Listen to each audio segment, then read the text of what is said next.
It is both an honor and a pleasure to have been invited to address this event in honor of Dr. Manmohan Singh, the greatest man I have had the privilege of knowing.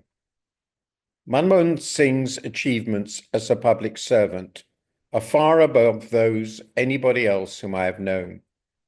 Many will speak today of those achievements. I would emphasize even more his exceptional character. I have met many clever and able people, but Manmohan was different from the others. He was unfailingly measured, thoughtful, and wise. He was, above all, that rarest of beings, a thoroughly decent person in high office. I first met Manmohan in 1974 when he was chief economic advisor to the Indian government, and I was the World Bank's senior divisional economist on India. This was just before the first oil shock. Manmohan had already identified the problems India would face after such a shock in his seminal thesis, India's Export Trends and the Prospects for Self-Sustained Growth, published by Clarendon Press in 1964. India's extreme vulnerability to the huge rise in oil prices was largely due to the country's desperately low level of exports and the resulting squeeze on imports to the barest of necessities.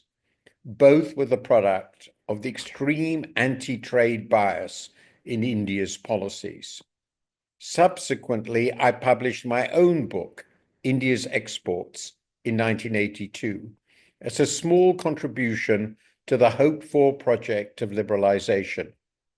Not coincidentally, I had been taught at Nuffield College by Ian Little, who was Manmohan's thesis supervisor.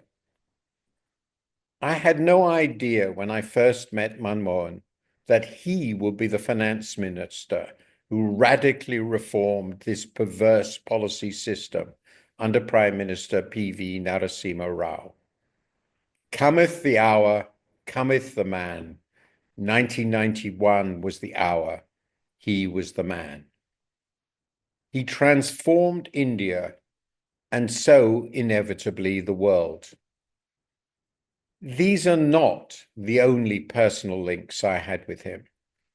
I had met my friends Montek Singh Ahluwalia and Shankaracharya in 1971, when I was a young professional in the World Bank's domestic finance division.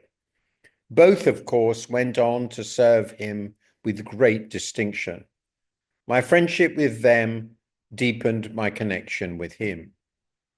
I continued to meet Manmohan in the years after I left the bank, this time as a journalist. Richard Lambert, former editor of the FT, tells the following story about one of those meetings. As India's finance minister, Manmohan Singh visited the FT's London offices in the early 1990s to discuss his reform program with Martin Wolf and me.